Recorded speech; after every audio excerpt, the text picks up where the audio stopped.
एक रोगी डॉक्टर के पास आता है। उसका व्यवसाय पूछने पर पता चलता है कि वह एक चोर है। उसे हाई ग्रेड फीवर माने अत्यंत ज्वर है। चिकित्सा तुरंत न की जाए तो वह मर जाएगा। एक और वह चोर है, लोगों के घरों में लूटपाट करता है जो घृणाजनक है। दूसरी ओर वह एक मनुष्य है जो अत्यंत पीड़ा में है और यदि उपचार न किया जाए तो मर भी सकता है। इस परिस्थिति में यदि आप डॉक्टर हो, वैद्य हो, तो आपको क्या करना चाहिए? आप क्या करेंगे? एक मनुष्य को बचाएंगे या एक चोर को मरने देंगे?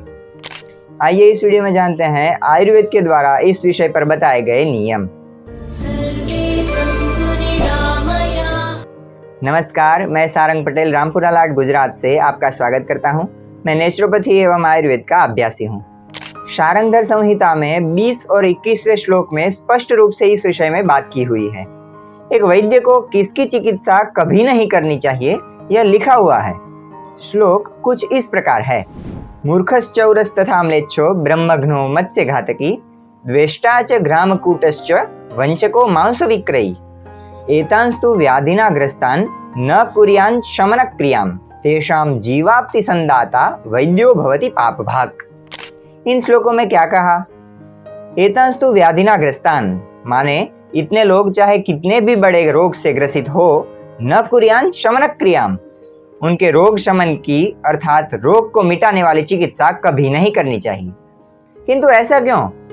तो इसका उत्तर भी आगे देते हैं।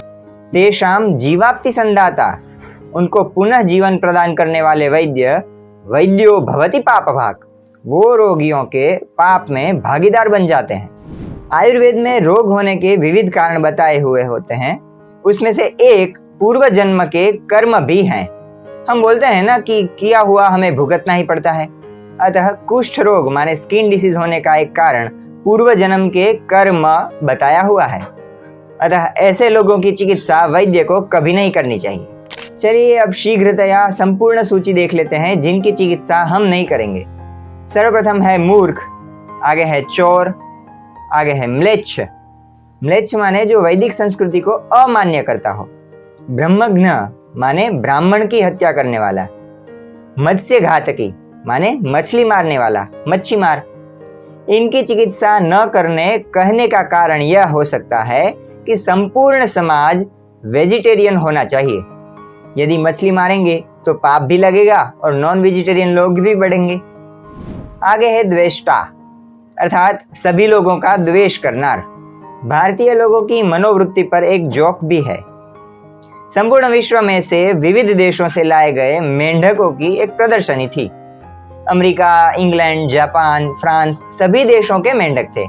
वे सब भिन्न भिन्न कांच के डिब्बों में बंद किए हुए थे। उसमें से एक डिब्बा भारत का भी था, किंतु एकमात्र भारत के मेंढकों का डिब्बा ही खुला हुआ था। उसका ढक्कन ही नहीं था। आप जैसे समझू मनुष्य ने पूछा कि अरे भाई इसका ढक्कन लगाओ, ये सब मेंढक बाहर नहीं निकल जाएंगे। तो प्रत्युत्तर मिला, चिंता मत करिए भाई, ये मेंढक भारत के हैं, इन्हें ढक्कन की कोई आवश्यकता ही नहीं है।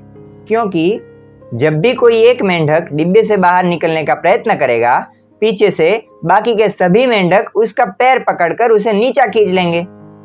अतः एक भी मेंढक बाहर नहीं निकल पाएगा। हाँ, तो ऐसे द्वेष्टा लोग तो हमें चाहिए ही नहीं।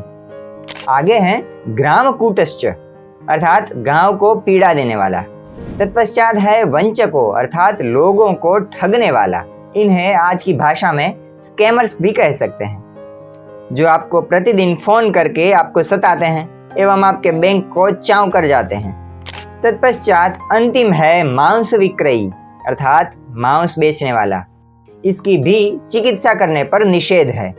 तो मैं समापन करूंगा, यह सूची मात्र वैद्यों के लिए नहीं है, अपितु इन लोगों की किसी भी प्रकार से सहायता करने वाला उनके पाप में सहभागी होगा। अतः आप भी ध्यान से रहिए। जानकारी अच्छी लगी तो अपने मित्रों के साथ अवश्य शेयर करें। आप सभी के स्वास्थ्य की शुभकामना करते हुए सर्वे सन्तु निरामयाः। धन्यवाद।